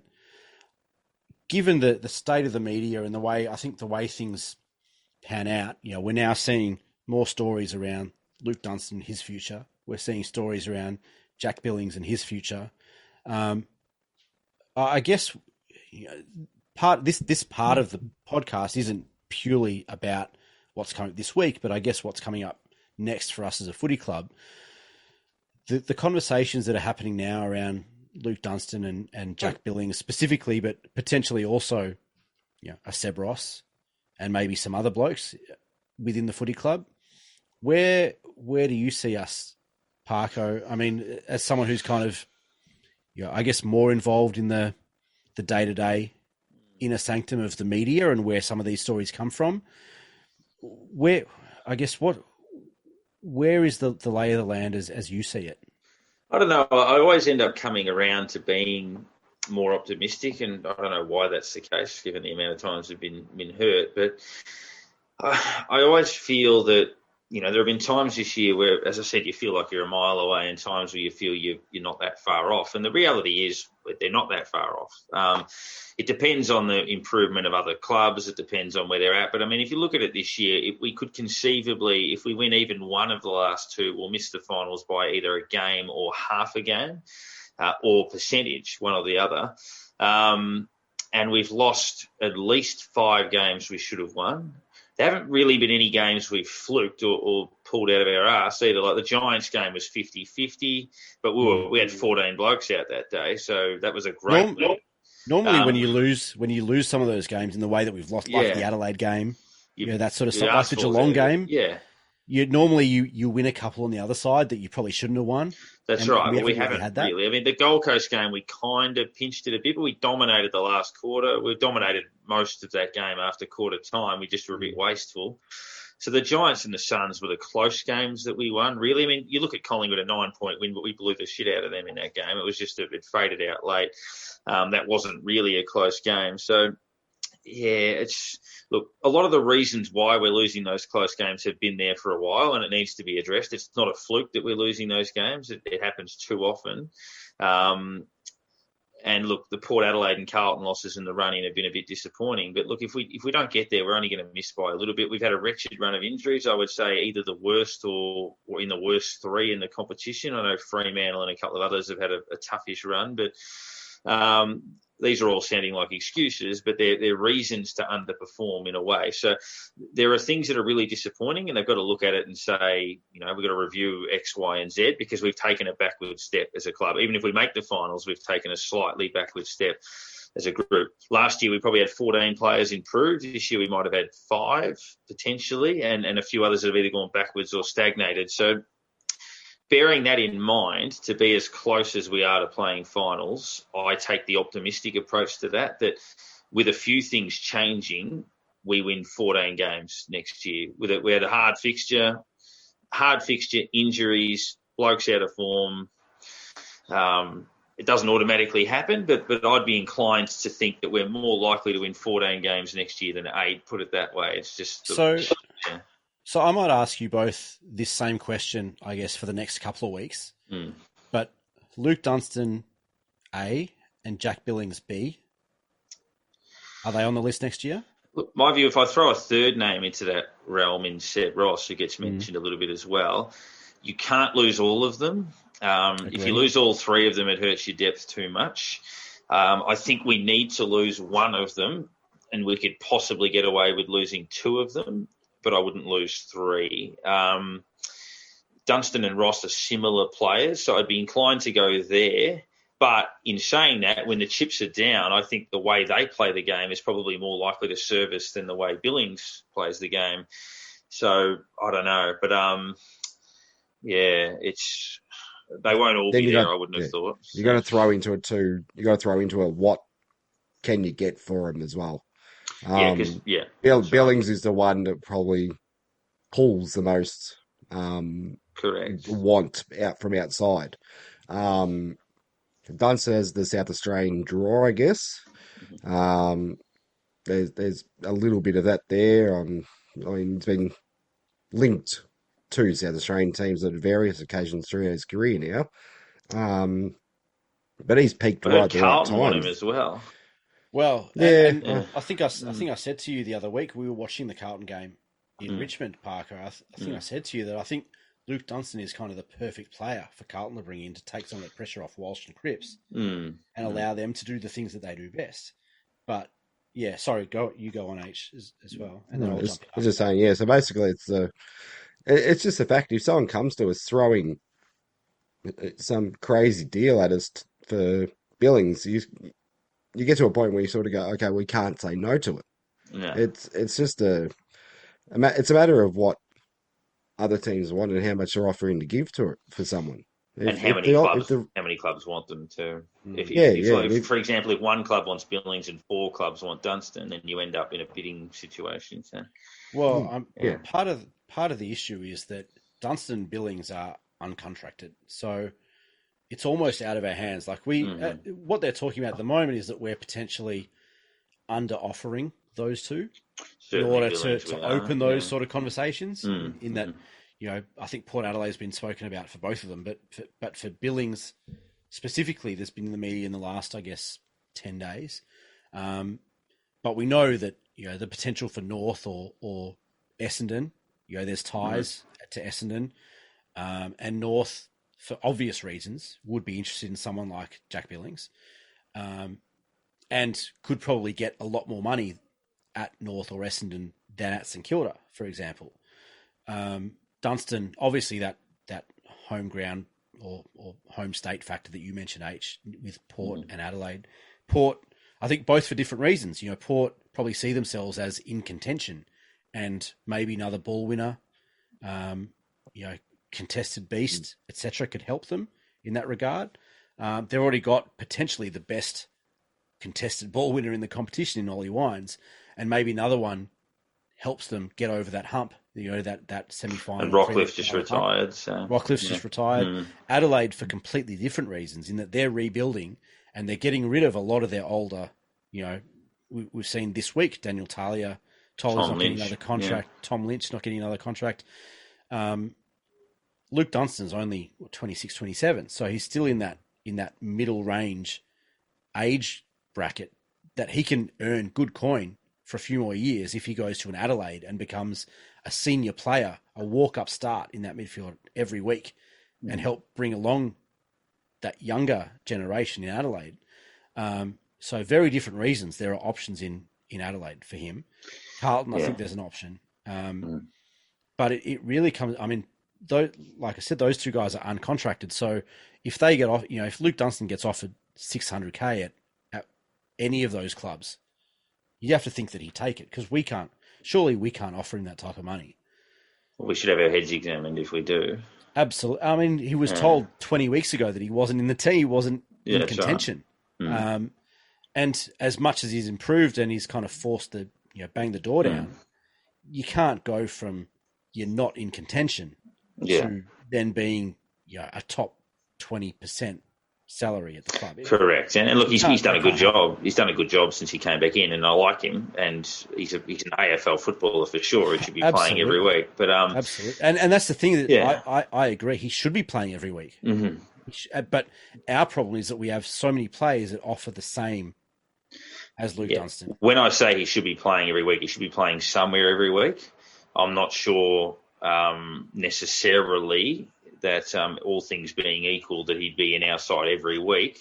Yeah. But in saying that, I like him. He does a good job. If you had to choose who plays next week between Luke Dunstan and Jack Bytel, who are you picking? Yeah. Well, I'd be playing Bytel, but me too. And that's not a knock on Dunstan. I just because think Bytel's might one day take you further. So the ceiling is high. We know what Dunstan offers. We know his limitations. Yeah. He can be a very good AFL player, but we know his limitations, and Jack Bytel, I think, offers us potentially more. We don't know that, but you've got to play him to find out, right? Yeah, Dunstan's a good solid 6.5 out of 10 every week, maybe a 7 out of 10 every week. Yeah. But Bytel could have some games. And he's probably at a team like Adelaide or a number of clubs, is probably a walk-up top 10 best and fairest, because you know what he's going to get. You know what he's going to give every year. Mm-hmm. The interesting, I think the wild card for us is Seb Ross, because I think Seb Ross is in our best 22. Yes, I agree. And I think if you had to choose between Seb Ross and Luke Dunstan, who are you picking? I'm probably picking Seb Ross. Probably not as it's not as clear cut as it might have been. No, it's not 6 weeks ago. Just because of the tagging aspect and the halfback role that he can play. Yeah, and his left foot's probably a bit better marginally. Delivery marginally. Yeah. But if he got an offer from, say, a Gold Coast, or if we got an offer from Gold Coast saying, we've lost a bit of veteran experience, we want a leader, someone who can bring the guys together, someone who can bring them along for the next 3 or 4 years, and we're going to offer you a high second round pick. I mean, you got to consider it. Yeah, depth wise, we can't lose both of them though. That's right, and that's the thing is if Luke Dunstan says, I'm going to walk and I'm going to go to Adelaide, for example. Jack Billing says, North's offered me $800K, I'm going to go to North. Fine. And we get offered, let's say it's pick 20 from Gold Coast, pick 21 from Gold Coast for Seb Ross. That's a really tough decision. If Gold Coast say we're going to offer you, we're going to make some moves, we're going to offer you a pick 15 for Seb Ross. They can have Seb Ross in a sweetener on a Ben King trade if they want. Potentially. Well, that's where you got to put your footy department, recruiting manager, GM hat on. But one that has come up this week though. So if we're talking Dunstan and Adelaide, would we consider something for Crouch with that? He's the one that's come out with value from there a little bit. Probably not. I think his upside is better. He's a dynamic, prolific ball winner. He can run a bit, runs the lines a bit more. So I'd be more inclined with that. But I just think there's a bit more upside in him. His best games are probably a little bit better than those other two guys. And one name I've sort of heard that we're sort of linked to, it's hard to say at this stage, but one that we can kind of keep an eye on would be Ollie Florent from Sydney. So interesting. He'd be a reasonable pickup. I don't know how they get it done, but that's one that's been kicked around a little bit. Good player, actually played all right against us on the weekend just then. Daniel Talia?